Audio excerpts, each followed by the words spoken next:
Hello my friends and welcome back to another episode of Dishing Out. Thanks very much for stopping by.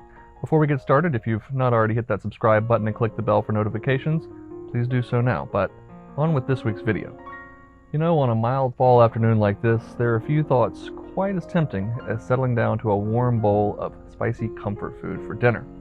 But of course, you want to stand up from that dinner table feeling comforted, not distended, bloated, and ready for a nap. On these occasions, the perfect dish is a warm bowl of Thai green curry. Without all the weight of the animal fats and heavy carbs, this dish is coming your way vegan. But, of course, it's easily modifiable to any proteins and vegetables that you have or wish to use. However you cut it, it comes out delicious. Let's get to it.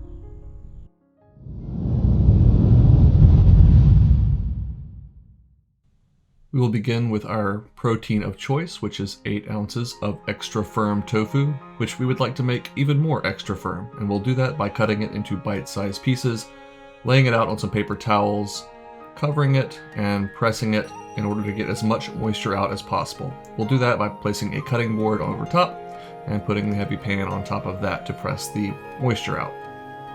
Now you can buy curry paste in a jar, but of course I'm going to make my own. So let's see here. We're going to need 1 tablespoon of minced basil, 1/4 teaspoon of coriander, 1/2 teaspoon of cumin, some salt and black peppercorns.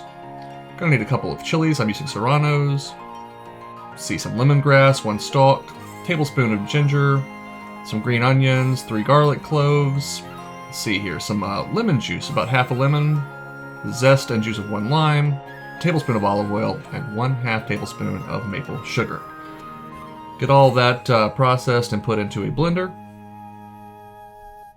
And step away off camera to blend accordingly.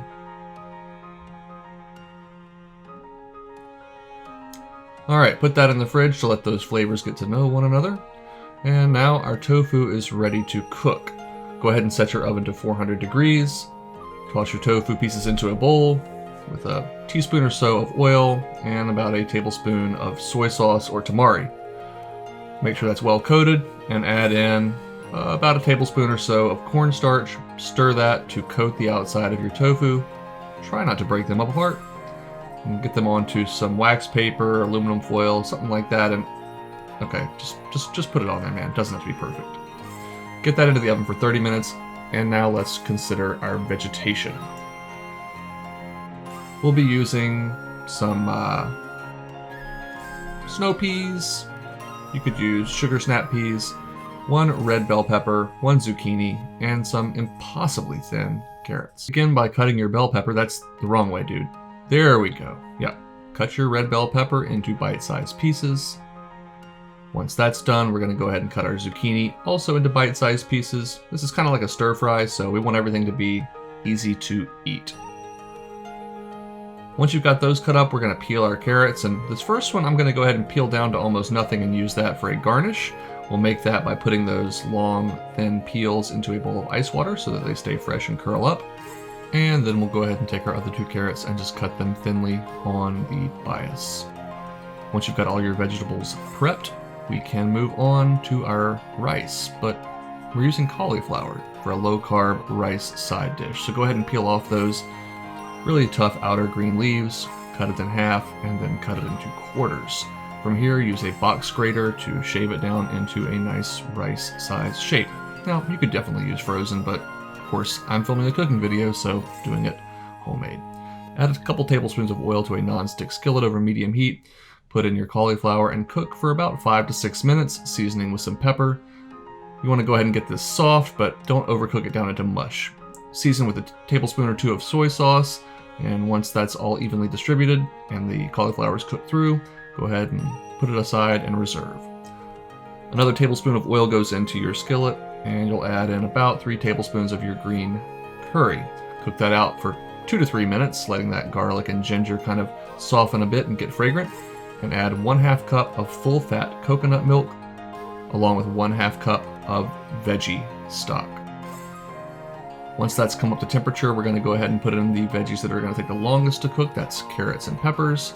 Give them about a 5-minute head start, and then add in your zucchini and your peas.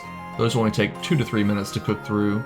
This dish comes together very quickly, but it's missing something. Oh, that's right, our tofu. Look at that. It's beautifully brown, a little bit of crisp, a little bit of chew. Let's go ahead and get that worked into the curry. Once you have stirred all of that together to combine, the last thing left to do is toss in a little bit of fresh torn basil over the top and serve it up next to your cauliflower fried rice.